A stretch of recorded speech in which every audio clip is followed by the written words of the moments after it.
So let's share screen.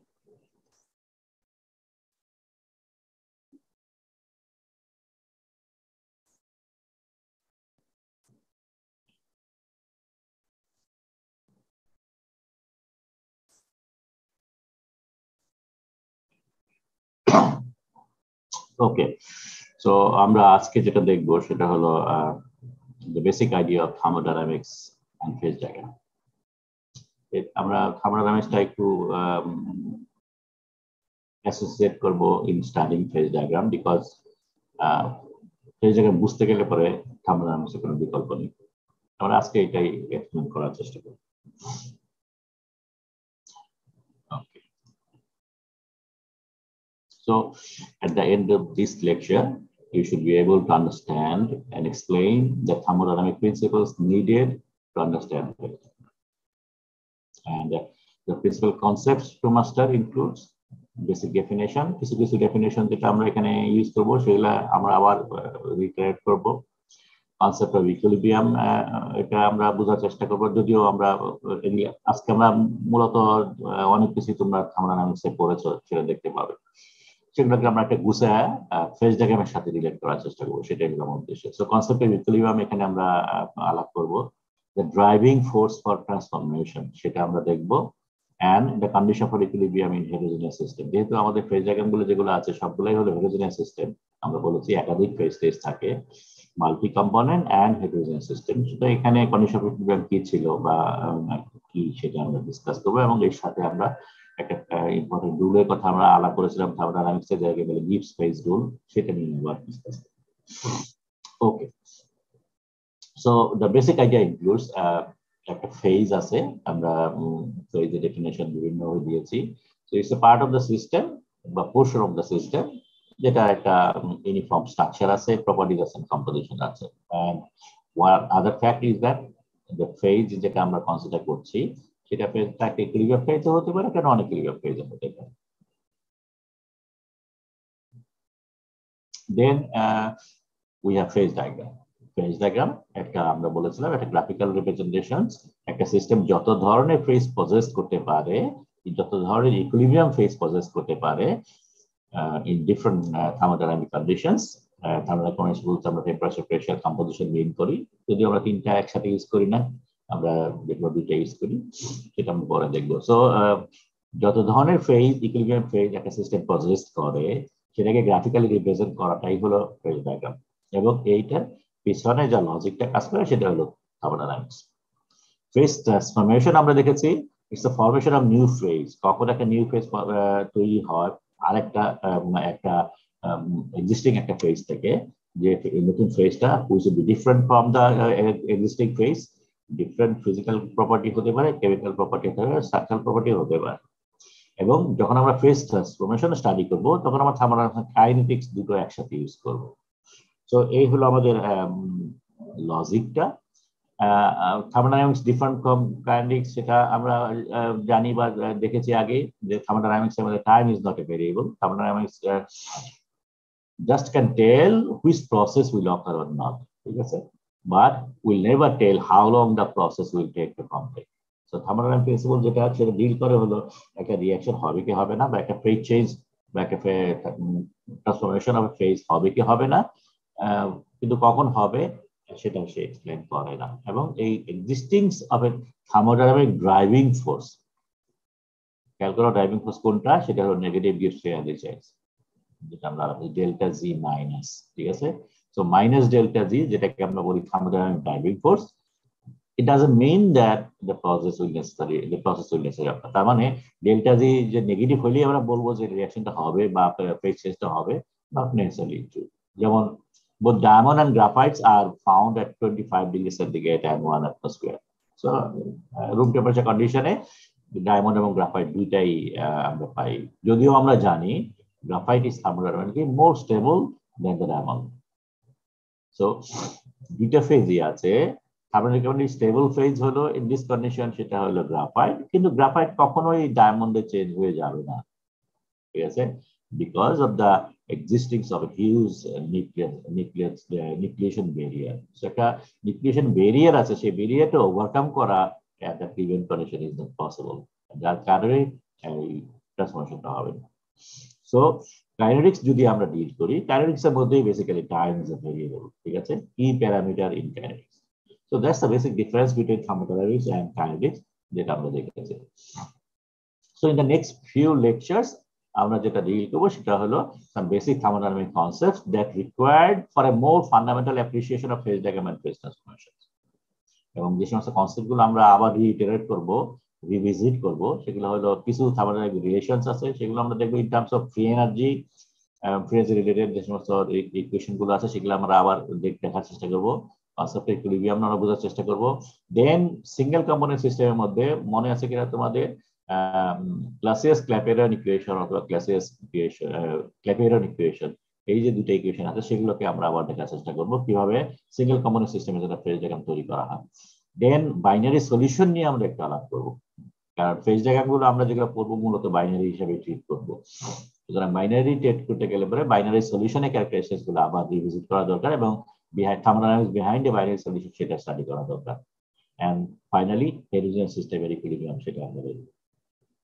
So the main use of thermodynamics in physical metallurgy. Physical metallurgy means হচ্ছে আমরা যে সাবজেক্টে পড়ছি phase diagram and transformation, এটা basically a part of physical metallurgy. Physical metallurgy deal করে হলো স্ট্রাকচারের সাথে প্রপার্টি কোরিলেশন, ঠিক আছে। সো আমরা সেটাই পড়ছি। So main use of thermodynamics in this science of material science is to allow the prediction of whether or not an alloy is in equilibrium condition, ঠিক আছে। এটাই আমাদের প্রেডিক্ট করাটাই মেইন কাজ ফিজিক্যাল মেটালজিতে, এবং তার এখানে থার্মোডাইনামিক্স এর রোল প্লে করছে। In considering phase transformation we are always concerned with change towards equilibrium and thermodynamics is therefore very powerful too, ঠিক আছে।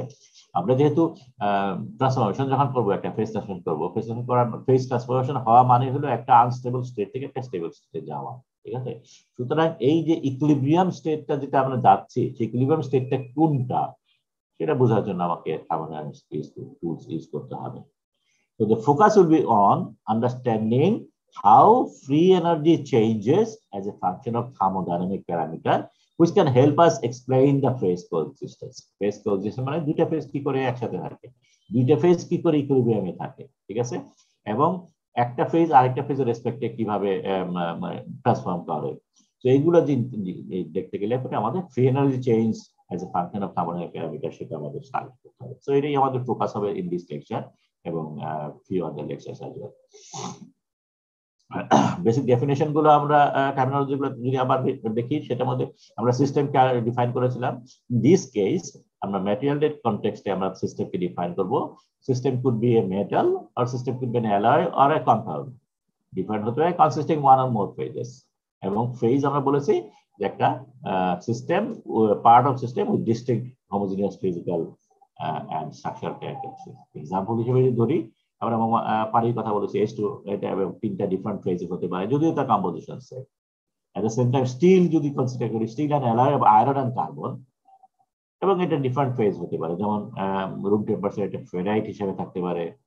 ফেরাইট হলো আয়রনের মধ্যে অল্প পরিমাণে কার্বন আছে, অথবা এটা সিমেন্টাইট হতে পারে। সিমেন্টাইট ইজ এ কম্পাউন্ড, ঠিক আছে, ইন্টারমেটালিক কম্পাউন্ড।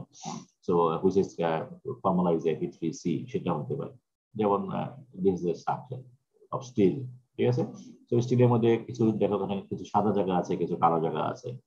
সাদা জায়গাটা যদি ফেরাইট হয়, কালো জায়গাটা হলো সিমেন্টাইট বলে একটা পার্ট, সিমেন্টাইট Fe3C, ঠিক আছে। এবং এই সবগুলো মিলে এই সাদা কালা যেভাবে অ্যারেঞ্জড হয়েছে ফিঙ্গারপ্রিন্টের মতো, এই স্ট্রাকচারটাকে বলে পারলাইট, ঠিক আছে। Perlite is not phase. এখানে একটু বলে নেওয়া ভালো, যেটা আমরা পরে আবার আলাপ করবো। আমরা ফেজ বলবো, আমরা স্ট্রাকচার বলবো, ঠিক আছে। ফেজের ডেফিনেশন আমরা দিয়েছি, একটা হোমোজেনিয়াস পোর্শন, কিন্তু structure may not be a homogeneous portion. Structure can be a mixture of two phases or three phases and so on. সুতরাং এখানে ফেরাইট যেটা বললাম সাদা পার্ট, এটা একটা phase as well as a structure. Cementite একটা phase as well as a structure. কিন্তু pearlite যেটা বলতে, this is a grain of pearlite, this is a grain of pearlite. Pearlite হলো স্ট্রাকচার যেটার মধ্যে দুইটা ফেজ আছে, ঠিক আছে। সো স্ট্রাকচার এবং ফেজের মধ্যে এই তফাৎটা আমাদের অ্যাপ্রিশিয়েট করতে হবে। ওকে, টাইপ অফ সিস্টেমের মধ্যে আমরা আগেই বলেছি আইসোলেটেড সিস্টেম হতে পারে যেখান থেকে মাস এনার্জি ট্রান্সফার হয় না। ক্লোজ সিস্টেম হতে পারে যেখানে শুধু এনার্জি ট্রান্সফার হয়। ওপেন সিস্টেমের কথা বলছি, এখানে মাস এনার্জি দুইটাই ট্রান্সফার হয়। এবং আমরা আরো বলেছিলাম যে সলিড ম্যাটেরিয়াল যেগুলো সাধারণত ক্লোজ সিস্টেম। সুতরাং আমরা ক্লোজ সিস্টেমের যে সমস্ত বিহেভিয়ার আছে, ক্লোজ সিস্টেমের ইকুয়েশন যেগুলো আছে, সেগুলোই সাধারণত আমরা এখানে আলাপ করব। Okay, each phase consist of elements or compounds commonly known as component. So একটা ফেজ যেমন ওয়াটার, তো ওয়াটারের মধ্যে কম্পোনেন্ট আছে হলো হাইড্রোজেন এবং অক্সিজেন। যদি তারা ডিসোসিয়েট না করে আর ডিসোসিয়েট করলে এটা কম্পোনেন্ট হবে হলো H2O, একটা কেমিক্যাল কম্পাউন্ড।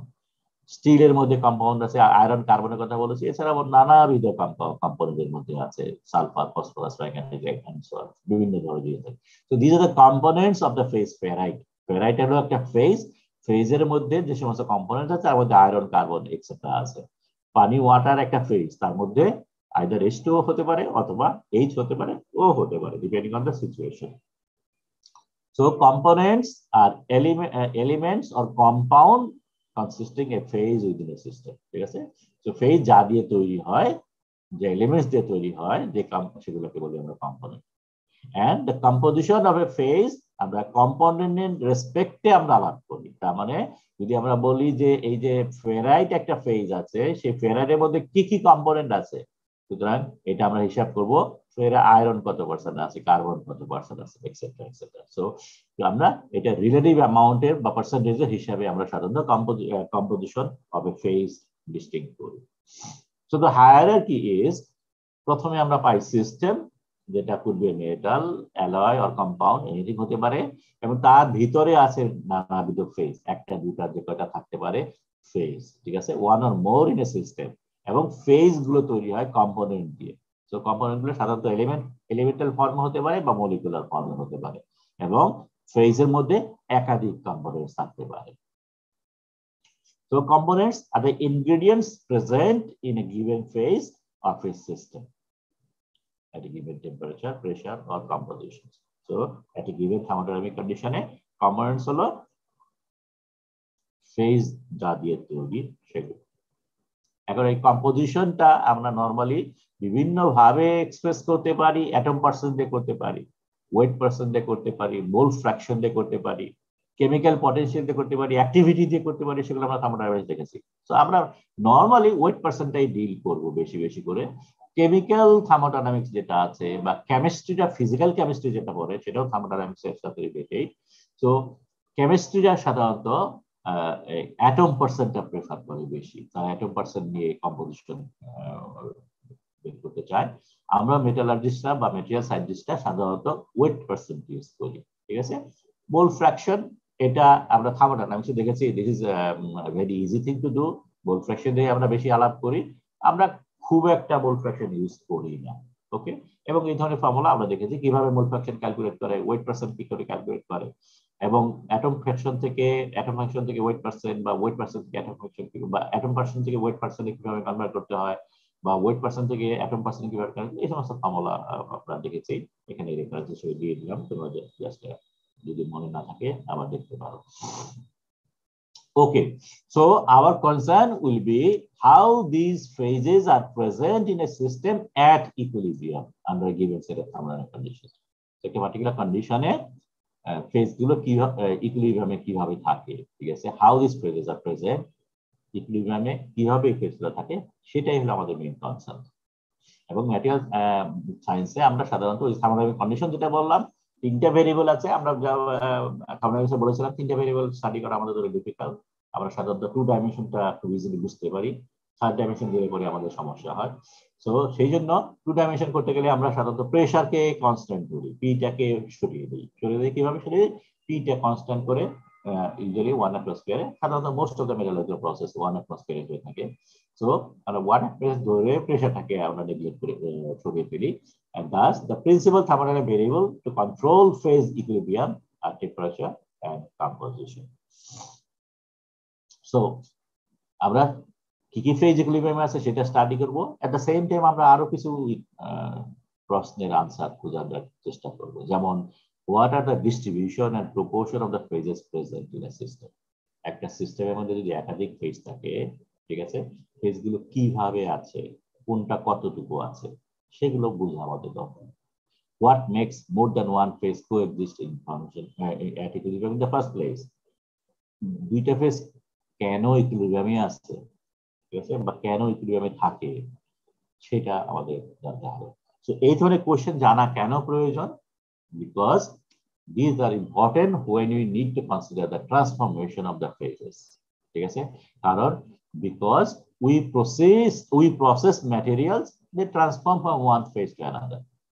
So যখন আমরা ম্যাটেরিয়াল প্রসেসিং করি, লিকুইড থেকে সলিড হয় বা ডিউরিং সলিড স্টেট নানান ধরনের ফেজ ট্রান্সফরমেশন হয়, ঠিক আছে।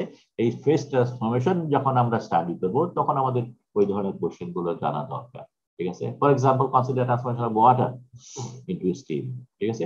We have to know at what condition these two phases exist at the stable condition by at equilibrium, এবং কি কন্ডিশনের সময় দুটো ফেজ আসলে একটা চেঞ্জ হয়। তো এই জিনিসগুলো জানতে গেলে পরে আমাদের ফেজ ট্রান্সফরমেশন বুঝতে হবে। এখানে তো আমরা দেখলাম একটা ফেজ থেকে একটা ফেজ চেঞ্জ হলো, এটা নানাবিধ রকমের ফেজ ট্রান্সফরমেশন হতে পারে। একটা ফেজ থেকে দুইটা আলাদা ফেজ হয়ে যেতে পারে, অথবা দুইটা আলাদা ফেজ মিশে আরেকটা নতুন ফেজ হতে পারে। তো ফেজ 1 প্লাস ফেজ 2 এটা মিশে ফেজ 3 হয়ে যেতে পারে। তো নানান ধরনের ট্রান্সফরমেশন আছে, এবং এই সবগুলো ট্রান্সফরমেশন বুঝতে গেলে পরে আমাদের ফেজ ডায়াগ্রাম অথবা আন্ডারলাইন থার্মোডাইনামিক্স জানা দরকার। So the reason why a transformation occur at all is because the initial stage is unstable relative to the final stage. কারণ ট্রান্সফরমেশন হয় বিকজ দ্য ফেজ যেটা আছে সেটা আনস্টেবল, এবং যার কারণে সে ট্রান্সফর্ম হয়ে আরেকটা স্টেবল ফেজে যায়। সো যেহেতু আনস্টেবলের কথা চলে আসলো, আনস্টেবিলিটির কথা চলে আসলো, সুতরাং স্টেবিলিটি কি করে আমরা মেজার করবো ইন দ্য ফার্স্ট প্লেস, ঠিক আছে। সো একটা ফেজ কখন স্টেবল হবে, এইটার আনসার আলটিমেটলি থার্মোডাইনামিক্স দেবে। So, and the answer lies in phase equilibrium. Thermodynamics এর যে পোরশন আছে phase equilibrium, সেটা ওই আনসার লিভ, which means that the condition for phase equilibrium decides which phase is more stable compared to other phase at a given temperature and pressure. So, in thermodynamics sense, we call that the phase which has less Gibbs energy compared to the other phase will be more stable and be found at the given temperature and pressure. So, দুইটা ফেজের মধ্যে আমরা যদি Gibbs energy compare করি, যেটা কম আছে, Gibbs energy যার কম, আমরা এক্সপেক্ট করতে পারি সেই ফেজটাই হলো মোর stable phase. So we shall consider next equilibrium and Gibbs energy in more detail. So এখানে আমরা দেখলাম যে Gibbs energy মেজার করলে পরে আমরা ফেজ ইকুইলিব্রিয়াম বুঝতে পারি। তো আমরা ইকুইলিব্রিয়াম বুঝবো আগে, and then তার সাথে রিলেট করবো Gibbs energy. So concept of equilibrium, কয়েকটা ইকুয়েশন জানা দরকার, একদম বেসিক ইকুয়েশন গুলো। ডেফিনিশন, Gibbs energy কথা বললাম একটু আগে।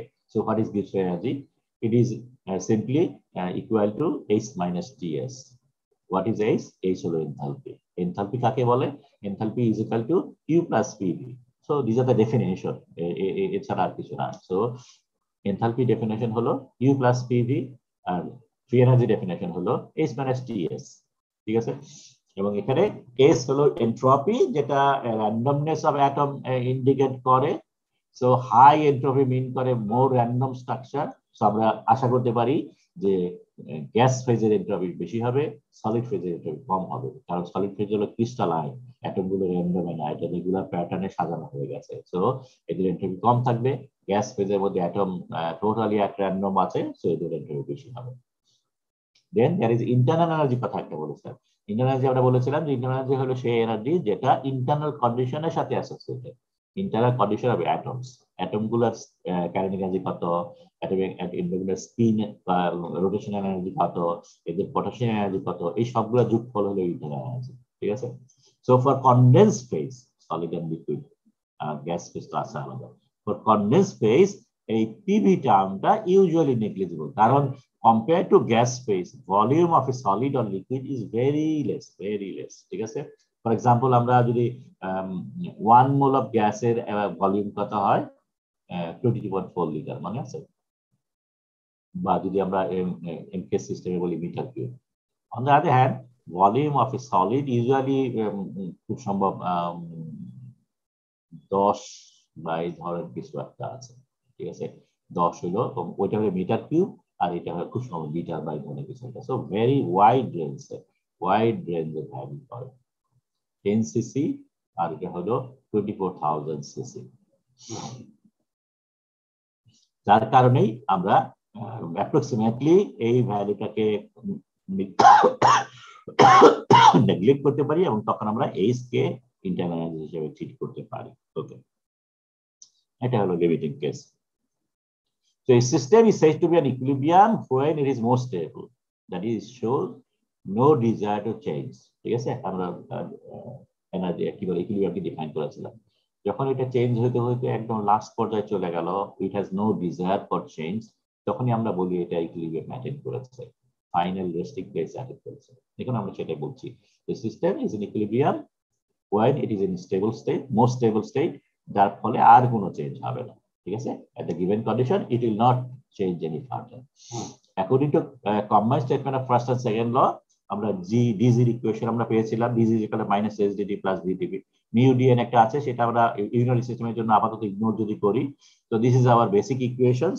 এবং এখান থেকে আমরা বলতেছি যে যদি at a constant temperature pressure dz would be equal to 0. So J phase a closed system, calculate closed system, that is one of fixed mass and composition at constant temperature and pressure, it will be in equilibrium if dz is the lowest মানে এখানে constant হলে পরে dt constant dp constant যদি হয় তাহলে dz at constant temperature pressure will be equal to 0. So একটা সিস্টেমের একটা ফেজের at a given condition constant temperature pressure যদি এটা চেঞ্জ যেটা হচ্ছে, ফেজ ট্রান্সফরমেশন যেটা হচ্ছে, এবং আগে চেঞ্জ হয়নি আলটিমেটলি যে ফেজটা অ্যাটেন্ড করলো এবং সেটা ডিজি টোটাল চেঞ্জটা যদি 0 হয় তাহলে আমরা বলবো সে আলটিমেটলি ইকুইলিব্রিয়াম অ্যাটেন্ড করেছে। So G is equal to H minus T S. G lowest কখন হবে? স্যার একটা কোয়েশ্চেন ছিল, স্যার আমরা আগের স্লাইডে মিউ টিএন কে কেন ইগনোর করতেছি? মিউ ডিএন যেটা আছে, মিউটা কেমিক্যাল পটেনশিয়াল, আমরা বলেছিলাম যে ইউনারি সিস্টেমের বেলায় মিউ সমান সমান জি হয় এবং মিউটা তখন ইগনোর হয়। ঠিক আছে, মিউ ডিএন এন চেঞ্জ হচ্ছে, নাম্বার অফ মোল চেঞ্জ হচ্ছে, যদি নাম্বার অফ মোল চেঞ্জ না হয় তখন এটা আমরা ইগনোর করি। ঠিক আছে, তো এখানে আমরা বলছি যে one of fixed mass and composition. ঠিক আছে, এবং এটা যদি একটা ইউনিফর্ম ফেজ যদি হয়, একটা সিঙ্গেল ফেজ, তাহলে তার মিউ চেঞ্জ হবে না, নাম্বার অফ মোল চেঞ্জ হবে না। DN will not be variable, dN variable না হওয়ার কারণে ওইটা আমরা বাদ দিয়েছি। নাম্বার অফ মোল চেঞ্জ হচ্ছে না, ভ্যারিয়েবল তিনটা থাকে সাধারণত, this is a function of T, P and N, এইখানে এনটা চেঞ্জ হচ্ছে না। Okay, it can be varied, it can be varied. যখন আমরা বাইনারি সিস্টেম দেখবো বা মাল্টিকমন সিস্টেম দেখবো তখন আমরা মিউ এন কনসিডার করব। Okay, finally G is equal to H minus TS আসলো। সো আমরা বলছি এইটা মিনিমাম হইতে হবে। সো এইটা মিনিমাম হওয়ার শর্ত কি? আইদার এইটা মিনিমাম হবে অথবা টেম্পারেচার তো ফিক্সড, এনট্রপি ম্যাক্সিমাম হয়। এটা যদি বাড়ে তাহলে পরে ওইটা এটা মিনিমামের দিকে যাবে এটা রেসপেক্টে, অথবা এটা যদি বাড়ে এটা যদি কমে তাহলে পরেও জি মিনিমাম হবে। সো সলিডের এইচ মিনিমাম। কেন সলিডের H minimum? Because solid form করতে গেলে পরে যে বন্ড যেটা ফর্ম করে, বন্ড ফর্মেশন এনার্জি নেগেটিভ। ঠিক আছে, H is negative for bond formation. So সলিডের বেলায় ম্যাক্সিমাম বন্ড ফর্ম করেছে, সো ম্যাক্সিমাম এনার্জি নেগেটিভ হবে। So H is negative maximum for solids. ঠিক আছে, গ্যাসের on the other hand entropy is maximum, একটু আগে বলেছি, কারণ গ্যাসের মধ্যে র্যান্ডমনেস সবচেয়ে বেশি। So the state with the highest stability will be the best compromise between the enthalpy and entropy. So low enthalpy এবং হাই এন্ট্রপি এই দুইটার মধ্যে কম্পারিজন করে আমরা আলটিমেটলি ডিসাইড করব কোন ফেজটা মোর স্টেবল। ঠিক আছে, লো টেম্পারেচারে solid is the most stable. কেন? লো টেম্পারেচারে এন্ট্রপি কম, সুতরাং নেগেটিভ টার্মটা কম হয়ে যাচ্ছে এবং এইচটা সবচেয়ে বেশি। যখন এইচ বেশি মানে নেগেটিভটা সবচেয়ে নেগেটিভটা বেশি। এইচ বেশি বলতে মিন করছি যে ম্যাক্সিমাম বন্ড ফর্ম করেছে, সো মাইনাস এইচ সবচেয়ে বেশি। So at low temperature solid phase are the most stable since they have the strongest atomic bonding, so maximum negative H and therefore the lowest enthalpy. যেহেতু এখানে regular প্যাটার্নে সাজানো হয়েছে। At high temperature on the other hand have the maximum minus del Ts because S would be the maximum. So the minus TS term dominates, and the phase with more freedom of atomic movement, for example, liquid and gas, become the more stable. So high temperature আমরা তাহলে দেখতেছি liquid এবং maximum gas phase the more stable phase. Low temperature solid becomes the more stable phase. In processes where pressure changes, আমরা এখানে শুধু টেম্পারেচারের কথাই বলেছি, pressure যখন চেঞ্জ হয় তখন পিভি টার্মটা চলে আসে, ঠিক আছে? তো পিভি টার্মের মধ্যে volume, the phase with small volume are the most stable at high temperature. যে ফেজে ভলিউম কম সেই ফেজটা more stable at high temperature. ওকে, আমরা এই ডায়াগ্রামটা ইকুইলিব্রিয়াম যখন পড়েছিলাম তখন আমরা বলেছিলাম ইকুইলিব্রিয়াম কিভাবে ডিফাইন করে, বিভিন্ন ক্লাসিফাই করে। সো এখানে যদি ধরি মেটাস্টেবলের কথা বলেছিলাম আমরা, so this is a metastable condition, যেখানে বলছিলাম যে এখানে যদি একটা সিস্টেম থাকে, এখানে যদি আমরা ফোর্স অ্যাপ্লাই করি, অল্প ফোর্স অ্যাপ্লাই করলে সে এদিকে চেঞ্জ করবে আবার ব্যাক করবে, বা এদিকে যদি ফোর্স অ্যাপ্লাই করি সে একটু যাবে ব্যাক করবে, কিন্তু পার্মানেন্ট চেঞ্জ এটা আর হবে না, ঠিক আছে? Because of the high barrier, high energy barrier. তো এই পুরাটা ব্যারিয়ার যদি কভার করতে পারে, আমরা যদি তার মানে ফোর্স যদি ম্যাক্সিমাম হয়, ফোর্স যদি বেশি হয় এবং এটা ওভারকাম করতে পারে, তখন সে আলটিমেট চেঞ্জ হবে এবং সে স্টেবল ফেজে যাবে। So there is a local minimum free energy, this is called local minimum free energy, but do not have the lowest possible value of G. So it can say that it can stay there indefinitely, এখানে indefinitely থাকতে পারে যদি force কম থাকে, but if it acquires sufficient energy to overcome certain energy barrier, the system will change. এবং এটার example সুপারফ্লুইড liquid আছে, আর মার্টেসাইট আমরা পড়বই। So martensite এটা classic examples of metastable phase. Stable true equilibrium, এটার মধ্যে যত ফোর্সই দেই না কেন এটা চেঞ্জ হবে না, lowest possible value of free energy আছে, ইনফিনিটেসিমাল ফোর্স দিলে পরে এটা কোনো চেঞ্জ হবে না। এট দ্য সেম টাইম যদি আমি ড্রাইভিং ফোর্সটার ডিরেকশনও চেঞ্জ করি, সে জাস্ট উল্টা দিকে শুরু করে উইথড্র করলে আবার ব্যাক করবে। So that's the stable equilibrium.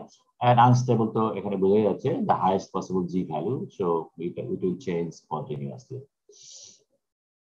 Okay, if as a result of thermal fluctuation atom becomes arranged in an intermediate phase, they will rapidly rearrange to one of the free energy minimum. তার মানে thermal fluctuation এর কারণে যদি তার G অনেক বেশি হয়ে যায়, তখন সে immediately will change to another phase যার G সবচেয়ে কম। If by chance of by change of temperature pressure, for example, a system moves from a stable to a metastable state, it will given time and opportunity transform into a new stable phase. So you can mean যে যদি সে ultimately এই thermal fluctuation কারণে হতে পারে যে সে এখন যে স্টেটে আছে সে একটা মেটাস্টেবল স্টেটে চলে গেল, এবং যদি সময় এবং সুযোগ দেওয়া হয় এই মেটাস্টেবল ফেজটা আবার চেঞ্জ হয়ে নিয়ে সে অন্য একটা স্টেবল ফেজে চেঞ্জ করবে। যেমন এখানে একটা এক্সাম্পল দেখানো হয়েছে। সো আমরা বলেছিলাম ডায়মন্ড এবং গ্রাফাইট দুটাই স্টেবল ফেজ, কিন্তু আমরা জানি যে at the given temperature stable ফেজটা হলো গ্রাফাইট, সুতরাং ডায়মন্ডটা হলো একটা মেটাস্টেবল ফেজ। সুতরাং মেটাস্টেবল ফেজ এটাকে যদি আমি টাইম এন্ড টেম্পারেচার যদি এটা অফার করি, তাহলে it will transform into graphite. So that's the logical sequence. Metastable phase changes to stable phase if given time and opportunity. Opportunity means thermal energy যদি আমি তাকে দিই। At the same time, আরেকটা example martensite এবং ferrite or pearlite. So ferrite pearlite হলো room temperature structure of steel. এই যে সাদাগুলো হলো ফেরাইট, কালোগুলো হলো পারলাইট। এই যে পারলাইটের মধ্যে আমি বলেছিলাম ফিঙ্গারপ্রিন্টের মতো স্ট্রাকচার, এবং এটা যদি লো ম্যাগনিফিকেশনে দেখা হয় তাহলে পুরো জিনিসটাই কালো দেখা যায়। হাই ম্যাগনিফিকেশন দেখলে পরে তুমি এখানে ফিঙ্গারপ্রিন্টের মতো দেখতে পাবা, সাদা কালো দেখতে পাবা। তো এই কালোটা হলো পারলাইট এবং সাদাটা হলো ফেরাইট। এটা হলো room temperature structure of steel. কিন্তু মার্টেসাইট আমরা ডেভেলপ করতে পারি, মার্টেসাইট দেখতে নিডেলের মতো। সো এটা একটা মার্টেসাইট স্ট্রাকচার, এটাও রুম টেম্পারেচারে পাওয়া যাবে, রুম টেম্পারেচারে এস্টাবলিশ করতে পারি, but it is not a stable structure. Stable structure হলো ফেরাইট পারলাইট। সুতরাং আমি মার্টেসাইটকে যদি সুযোগ দেই, it will transfer into a ferrite perlite, ঠিক আছে? So transfer into ferrite and cementite, এখানে এই কালোর মধ্যে ফেরাইট সিমেন্টেড আছে, যার জন্য ওভারঅল বলা হচ্ছে ফেরাইট and cementite, ঠিক আছে? So this is the scenario based on free energy. যে সুযোগ যদি দেই তাহলে পরে তারা ইকুইলিব্রিয়াম স্টেট অ্যাটেইন করবে। So the driving force of transformation আমরা বলেছি যে any transformation that results A decrease in Gibbs energy, Gibbs energy যদি ডিক্রিজ করে কোনো ট্রান্সফরমেশনে তাহলে পরে এই ট্রান্সফরমেশন ফিজিবল। ঠিক আছে, তো নেসেসারি ক্রাইটেরিয়া যেটা সেটা হলো চেঞ্জ ইন ফ্রি এনার্জি, যেটা G2 minus G1 it must be less than 0। ঠিক আছে, যত বেশি নেগেটিভ হবে তত বেশি ট্রান্সফরমেশনের ভেলোসিটি, ট্রান্সফরমেশনের আর্মস বাড়বে। ঠিক আছে, greater is the driving force for transformation. তো ট্রান্সফরমেশন হবে phase need to go directly, এখানে আরেকটা বলা হচ্ছে সেটা হলো যে ট্রান্সফরমেশন যেটা হচ্ছে, ট্রান্সফরমেশন হয়ে যে নতুন ফেজটা জেনারেট করলো, নট নেসেসারিলি এটা একটা স্টেবল ফেজ হবে, এটা ইকুইলিব্রিয়াম ফেজ, আলটিমেটলি এটা ইকুইলিব্রিয়াম ফেজ হবে। কিন্তু এমন হতে পারে যে একটা আনস্টেবল ফেজ থেকে আরেকটা আনস্টেবল ফেজ হতে পারে অন দা ওয়ে। ঠিক আছে, একটা মেটাস্টেবল ফেজ থেকে আরেকটা মেটাস্টেবল ফেজ ফর্ম করতে পারে before going to the final phase. ঠিক আছে, তো এই ধরনের সিনারিও হতে পারে, একটা মেটাস্টেবল থেকে ডাইরেক্টলি স্টেবল ফেজ হতে পারে, অথবা মাঝখানে সে আরেকটা জায়গায় সে বসতে পারে, আরেকটা মেটাস্টেবল ফেজ তৈরি হতে পারে, which is more stable than the previously metastable phase. Okay, now the answer to the question how fast does a phase transition occur is not provided by classical thermodynamics. আমরা বলেছি এটার সাথে kinetics জড়িত আছে। তো sometimes metastable state can be very shortly. Okay, metastable form করলো সাথে সাথে এটা চেঞ্জ হয়ে নিয়ে স্টেবল ফেজ হয়ে গেল, এটা হতে পারে। কোনো কোনো ক্ষেত্রে এটা হতে পারে লং পিরিয়ড ধরে থাকে, এটা ইভেন বছর পরে বছর ধরে স্টেবল। যেমন ওয়ানের সাইড নর্মালি যদি তুমি এর মধ্যে টেম্পারেচার না দাও তাহলে রুম টেম্পারেচারে সে সারা জীবন ধরে ওয়ানের সাইড থাকবে। ঠিক আছে, সো রিজনটা কি? রিজনটা হলো এই যে চেঞ্জ যেটা হচ্ছে তার জন্য আমরা একটা ব্যারিয়ারের কথা বলেছিলাম একটু আগে, ডায়াগ্রামে দেখিয়েছিলাম যে presence of an energy barrier, যেটা আমরা আবার এখানে দেখাচ্ছি। So this is the metastable phase, this is the stable phase. সুতরাং এই স্টেবল ফেজে যাইতে গেলে পরে এই যে ব্যারিয়ার যেটা আছে এই ব্যারিয়ারটা তাকে ওভারকাম করতে হবে, এবং ব্যারিয়ারটা ওভারকাম করতে গেলে পরেই আমরা বলি যে থার্মাল এনার্জি তাকে দিতে হয়। The study of transformation rate belongs to the realm of kinetics. In general, higher energy barrier leads to a slower transformation rate, এবং kinetics obviously plays a central role. So যখন আমরা transformation করব তখন আমরা কাইনেটিক্সের সাথে একসাথে করব। Okay, then condition for metastable system. Condition for equilibrium in heterogeneous and multi-component system. Multi-component মানে একাধিক এলিমেন্ট আছে, হেটেরোজেনাস মানে একাধিক ফেজ আছে। এই ধরনের সিনারিও যদি হয় তাহলে পরে আমরা ইকুইলিব্রিয়াম কন্ডিশন আমরা বলেছিলাম যে সাধারণত ইউনারি সিস্টেমে আমরা তিনটা কন্ডিশন বলছিলাম, P alpha is equal to P beta, T alpha is equal to T beta, mu alpha is equal to mu beta, এটা ছিল। আর এখানে যেহেতু মাল্টি কম্পোনেন্টের সাথে number of moles related, chemical potential related, সুতরাং যতগুলো কম্পোনেন্ট আছে 1 2 থেকে সি পর্যন্ত প্রত্যেকটার মিউ এখানে কনসিডার করছি, এবং যতগুলো ফেজ আছে আলফা বিটা গামা করে পি পর্যন্ত ফেজ। সো এটা হলো আমাদের মাল্টি ফেজ বা হেটেরোজেনিয়াস, আর এটা হলো মাল্টি কম্পোনেন্ট। সো আমাদের তিনটা কন্ডিশনই এখানে বেসিক্যালি আছে। থার্মাল কন্ডিশন, টেম্পারেচার সমান হবে, প্রেসার সমান হবে, এবং মিউ সমান হবে যত কেমিক্যাল যত কম্পোনেন্টের সবগুলো। So this are the condition for equilibrium. এবং এখান থেকে আমরা গিবস ফেজ রুলও বের করেছিলাম, এবং গিবস ফেজ রুলের মধ্যে আমরা একটা প্যারামিটার ডিফাইন করেছিলাম which is called degrees of freedom, যেটা এখানে এফ দিয়ে রিপ্রেজেন্ট করেছে। ডিগ্রিজ অফ ফ্রিডম কাকে বলে? ডিগ্রিজ অফ ফ্রিডম হলো আমরা কয়টা ভেরিয়েবল চেঞ্জ করতে পারি একসাথে, একটা সিস্টেমের কয়টা থার্মোডাইনামিক ভেরিয়েবল একসাথে চেঞ্জ করতে পারি without altering the state of the system. তার মানে একটা সিস্টেমের মধ্যে কয়টা ফেজ আছে? দুইটা ফেজ আছে, আমি দুইটা ফেজই থাকবে, আমি কয়টা ভেরিয়েবল চেঞ্জ করতে পারি। So this is the smallest number of intensive variable that can one vary independently without changing the number of phases at equilibrium. এবং আমরা একটা এক্সাম্পলও দিয়েছিলাম, যেমন ইউনারি সিস্টেমের একটা ছবি দিয়ে ফেজ ডায়াগ্রাম বলেছিলাম, solid liquid gas.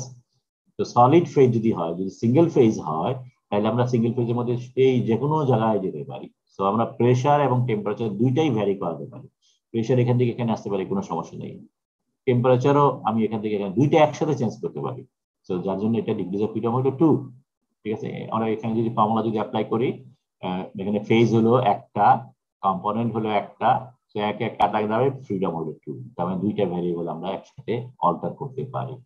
On the other hand to phase zone যেটা আছে, যেটা হলো লাইন, যেটা সলিড লিকুইড একসাথে ইকুইলিব্রিয়ামে থাকে, which is the melting point, for example, এখানে solid থেকে liquid হচ্ছে as we increase the pressure.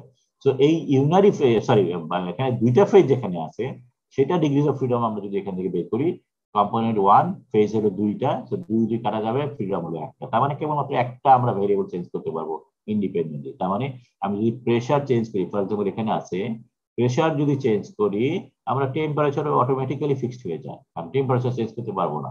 দুইটা চেঞ্জ যদি করি তাহলে আমরা টু ফেজ ইকুইলিব্রিয়াম থেকে আমরা সরে যাব, সুতরাং আমাদের এই কন্ডিশনটা ভায়োলেট হচ্ছে। যার জন্য এটা degrees of freedom is equal two 1 variable can change independently. On the other hand, এখানে টার্নারি একটা ফেজ আছে, থ্রি ফেজ জোন আছে একটা, সেখানে তিনটা ফেজ একসাথে থাকে এবং এটা হলো একটা ফিক্সড পয়েন্ট। যেহেতু একটা পয়েন্ট এবং এখান থেকে আমরা যদি বসাই 1, এটা 3 যদি বসাই তাহলে ultimately freedom is equal two 0 হয়ে যায়। এই দুটো যোগফল 3, এটা -3 কাটা দিয়ে 0 হবে। তো এটা কোনো ডিগ্রিজ অফ ফ্রিডম নাই। That means you can't change any conditions, যে কোনো একটা কন্ডিশন চেঞ্জ করলে পরে থ্রি ফেজ ইকুইলিব্রিয়াম থাকবে। So Gibbs phase rule will determine how many phases can coexist at a given conditions. Structure represent করার জন্য phase diagram আঁকার জন্য আমরা বলেছিলাম যে তিন ভাবে আমরা আঁকতে পারি, এবং এখানে বলেছিলাম যে আমরা থার্মোডাইনামিক পটেনশিয়াল অনুযায়ী আঁকতে পারি, যেমন প্রেসার এবং থার্মোডাইনামিক পটেনশিয়াল কাকে বলে, কন্ডিশন অফ ইকুইলিব্রিয়ামে যে ভেরিয়েবলগুলো আছে টেম্পারেচার, প্রেসার এবং মিউ, সেই তিনটা রেসপেক্টে কোনো ডায়াগ্রাম যদি আঁকি ফেজ ডায়াগ্রাম, সেটা সাধারণত এই ধরনের সিম্পল ফর্মে হয়। এবং আমরা বলেছিলাম যে যদি আমরা থার্মোডাইনামিক পটেনশিয়ালে যদি আঁকি এই ডায়াগ্রাম গুলো সিম্পল হয়, but they provide minimal information suitable only for unary system. ঠিক আছে, কেবলমাত্র ইউনারি সিস্টেমের বেলায় এটা রিপ্রেজেন্ট করে। ইউনারি ফেজ যদি জানতে চাই সেটা রিপ্রেজেন্ট করে, কিন্তু বাইনারি যখন হয়ে যাবে, বাইনারি হইতে গেলে পরে মানে একটা দুইটা ফেজ যদি কোএক্সিস্ট করে, সে সমস্ত ক্ষেত্রে আমাদের এই ধরনের ডায়াগ্রাম ইজ নট গুড। দুইটা ফেজ কোএক্সিস্ট করলে পরে তখন আমাদেরকে যেতে হবে one Axis is potential, another is not, for example pressure volume. ঠিক আছে, তো প্রেসার ভলিউম ডায়াগ্রামের মধ্যে আমরা দুইটা ফেজ একসাথে স্টাডি করতে পারি, দুইটা ফেজ কোনটা কতটুকু আছে, তো প্রতিটা ফেজের আলাদা প্রপার্টি কি আছে সেগুলো আমরা মেজার করতে পারবো by using this one. And lastly আমরা যেটা বলেছিলাম নাইদার অ্যাক্সিস ইজ পটেনশিয়াল, এই ধরনের diagram suitable for ternary system থাকে, তিনটা ফেজ যদি একসাথে কোএক্সিস্ট করে, এপসাইলন লিকুইড এবং gas phase. So this is liquid, this is gas and this is epsilon. So তিনটা ফেজ যখন একসাথে থাকবে টার্নারি সিস্টেমের বেলায় আমরা সাধারণত নাইদার অ্যাক্সিস পটেনশিয়াল আমরা ক্যালকুলেট ইউজ করব, দুইটা ভ্যারিয়েবল ইউজ করব যেটা neither is potential. Number of Axis required সেটা আমরা আলাপ করেছিলাম থার্মোডাইনামিক্সে। আমরা বলেছিলাম এই ফেজ ডায়াগ্রাম থেকে আমরা হিসাব করতে পারি, এবং সাধারণত সিঙ্গেল ফেজ পি যদি 1 হয়, যেহেতু মাইনাস টার্মটা P1 হইলে পরে পি তো 0 করা যাবে না, সুতরাং পি মিনিমাম ভ্যালু হলো 1। সো যদি মিনিমাম ভ্যালু 1 হয় তাহলে পরে এফ ম্যাক্সিমাম হয় C+1। তার মানে একটা ডায়াগ্রাম আঁকতে গেলে পরে ইউনারি সিস্টেমের বেলায় তার মানে সি যদি 1 হয় তাহলে আমরা ডিগ্রি অফ ফ্রিডম লাগে দুইটা, তার মানে 2 কোঅর্ডিনেট সিস্টেম। টার্নারি সিস্টেমের বেলায় সি হবে 2, সরি বাইনারির জন্য সি হবে 2। তখন আমরা বলবো যে বাইনারি সিস্টেম আঁকতে গেলে পরে বা বাইনারি সিস্টেম যদি অ্যাকুরেটলি রিপ্রেজেন্ট করতে চাই তাহলে আমাদের 3টা অ্যাক্সিস লাগবে। ঠিক আছে, আর যদি টার্নারি করি তাহলে আমাদের 4টা অ্যাক্সিস লাগে, সেটা আমরা আগে বলেছি। ইউনারি সিস্টেমের জন্য মোর কমন সাধারণত টেম্পারেচার প্রেসার একটু আগে বলেছিলাম। বাইনারি সিস্টেমের জন্য 3টা লাগে, সুতরাং টেম্পারেচার প্রেসার অ্যাক্টিভিটি অথবা টেম্পারেচার কম্পোজিশন সেটা ইউজ করতে পারি, আমরা সাধারণত এটাই সবচেয়ে বেশি ইউজ করি। ওকে, আর টার্নারি সিস্টেমের বেলায় 4D স্পেস টেম্পারেচার প্রেসার দুইটা কম্পোজিশন সাধারণত এটা ইউজ করা হয়। এবং ছবি আমরা দেখেছিলাম এই ধরনের ছবি হয়। এবং আমরা আরো একটু বলেছিলাম যে we are not comfortable with ternary diagram, তার মানে 3 ডাইমেনশনাল ডায়াগ্রাম। 4 ডাইমেনশনাল ডায়াগ্রাম কেমন সেটা আমরা জানি না। ঠিক আছে, সো 3 ডাইমেনশনাল ডায়াগ্রাম যেগুলো আছে সেগুলা স্টাডি করা আমাদের জন্য ডিফিকাল্ট, যার জন্য আমরা এটাকে 2 ডাইমেনশনাল ডায়াগ্রামে নিয়ে আসি। এবং 2 ডাইমেনশনাল ডায়াগ্রামে আনার জন্য আমরা যেটা করি সেটা হলো সেকশন করি। তার মানে যে কোনো একটা ভেরিয়েবলকে আমরা কনস্ট্যান্ট হিসেবে ধরি, যেমন এখানে আছে প্রেসার, এখানে আছে টেম্পারেচার, এটা হচ্ছে কম্পোজিশন। আমরা এইখানে যদি একটা ক্রস সেকশন তৈরি করি, মানে at any given pressure, for example pressure is equal to 1 atmosphere, তো 1 atmosphere যদি এখানে একটা সেকশন করি তাহলে এই সেকশনটার জন্য এই সেকশনের লেটস সে এইটা যদি হয়, let's say this one is physical 1, তাহলে পরে এই দিস উইল বি সেকশন, এবং তার মানে এই সেকশনটা হবে টেম্পারেচার ভার্সাস কম্পোজিশন ডায়াগ্রাম, সেটাই আমরা বাইনারিতে কমন ইউজ করি। So why use the section, সেটা আমাদের এখানে বোঝা গেল যে আমরা বোঝার সুবিধার জন্য, স্টাডি করার সুবিধার জন্য আমরা সাধারণত সেকশন ইউজ করে থাকি। So this is all about basics of thermodynamics, যেটা আমরা কাজে লাগাবো যখন আমরা ফেজ ডায়াগ্রাম স্টাডি করব পরবর্তী পর্যায়ে। কোনো কোশ্চেন আছে?